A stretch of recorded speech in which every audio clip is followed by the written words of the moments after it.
Due to the impending war in Europe, the Harmsworths began searching for alternative sources of newsprint for their family papers.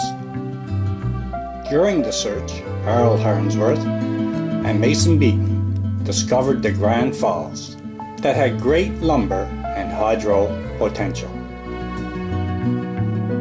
On January the 7th, 1905, construction began on the mill and town site under the name of the Anglo-Newfoundland Development Company. On October 9, 1909, the mill opened its doors, employing hundreds of men and women from Grand Falls and across the country of Newfoundland. In order to live in the town site of Grand Falls, you had to be a permanent employee of the company. Because of these policies, people looking for work and business groups had to set up and live on the other side of the track in what became known as Grand Falls Station. Grand Falls Station would continue to grow in leaps and bounds, and so did the educational needs of the Catholic people that were being fulfilled by sisters and priests from Grand Falls. By 1938, Grand Falls Station would change its name during municipal incorporation to Windsor in honor of the British royal family. The Catholic community continued its growth. By 1940, Father Meany arrived in Windsor to become the first priest of the new parish of St. Joseph's. By the late 30s, a two-room converted tinsmith shop was serving some 60 pupils. By 1960, under the guidance of Father Meany, St. Joseph's Academy was expanded from 2 rooms to 24 and over 600 students. Lay teachers and presentation sisters would serve the needs of St. Joseph's Academy until 1976. Because of structural concerns, St. Joseph's Academy would close and a new school would open in September of 1976. This school would become known as St. Francis Xavier in honor of Father Meany.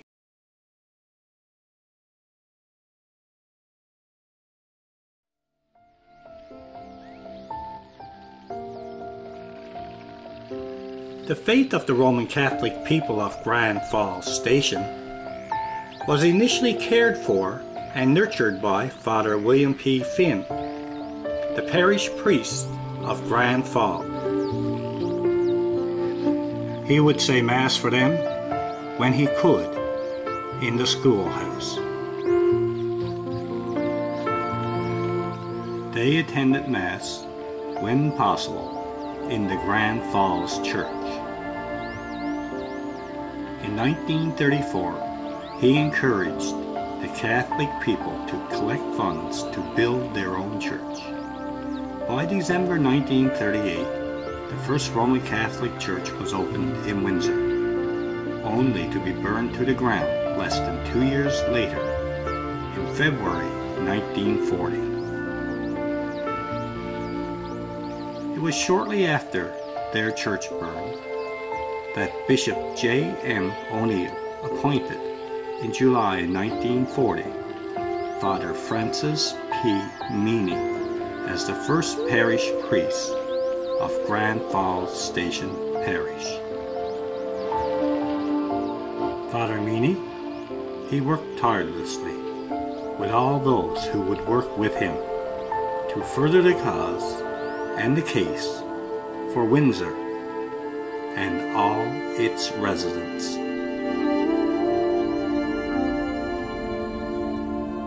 He surrounded himself with good people to make a vibrant parish. Ned Lee was his master project builder. There were many others, that made St. Joseph's the great parish it is today.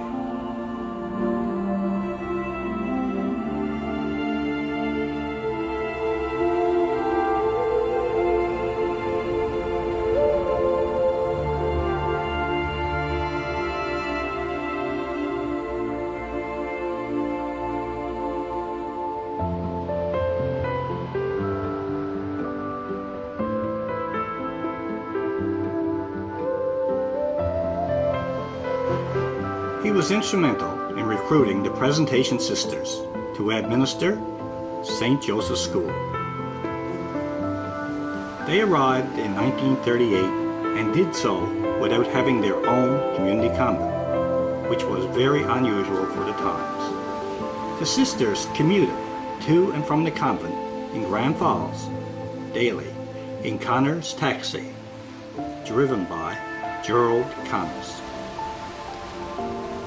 They initially taught 60 children in 1938. This figure rose to 600 in 1960. Father Meany retired from St. Joseph's Parish on December 2nd, 1979, leaving a rich history to his successor, Father Michael Hines.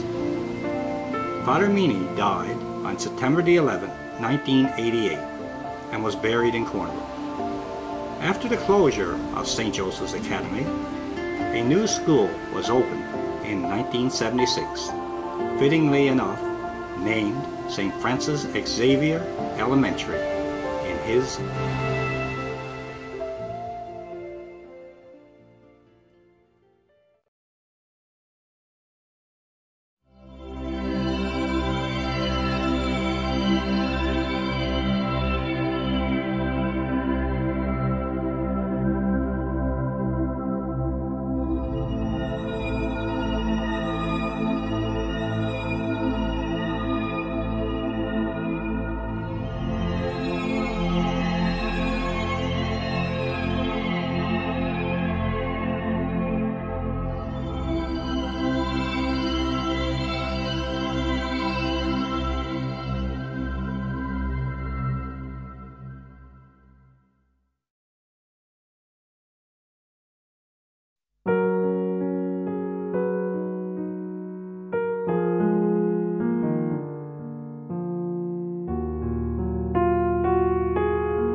St. Joseph's School was not immune to tragedy. You see, on March the 1st, 1963, tragedy struck St. Joseph's School community and the town of Windsor. On the first Friday of the month, as part of the Catholic faith, students would attend Mass. It was just a normal day for 10-year-old Terry Jackson, who left Mass and was walking home with friends and come to the railway crossing. Somehow, someway, Terry got swept under the train, killing him instantly. Terry left this world, leaving a large and loving family. Terry Jackson would have turned 60 on June the 24th.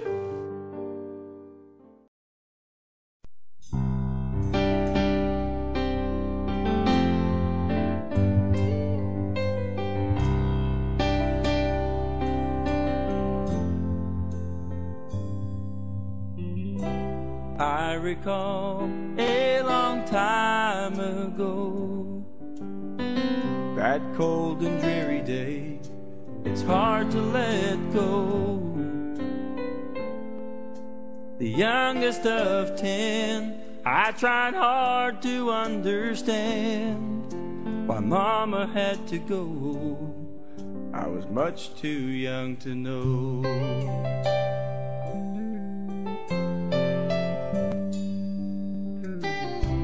From my eyes, barely 5 years old, I saw no laughter. How was I to know? In a room full of tears, I looked for Mama everywhere. They said heaven called her name. Now she still guides me. She touches my life. She watches over me every day and night. Till we meet again someday, her light helps me find my way. She still guides me today.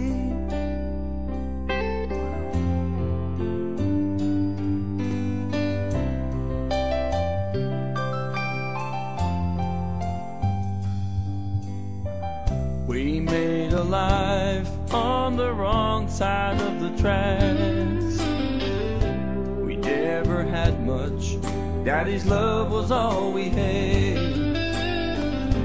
But he got lost somewhere, I guess. And even though he tried his best, Daddy never was the same. But she still guides him. She touches his life. She watches over him every day and night. Till they meet again someday, her light helps him find his way. She still guides him today.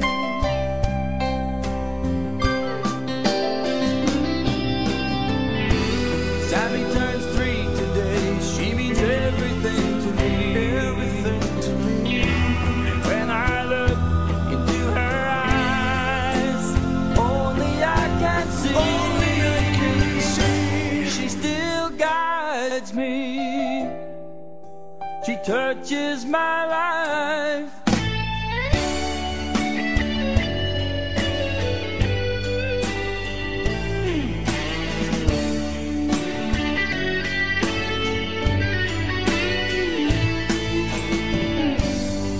Till we meet again someday, her light helps me find my way.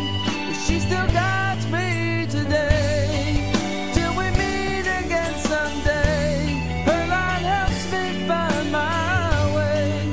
She still guides me today. She still guides me today.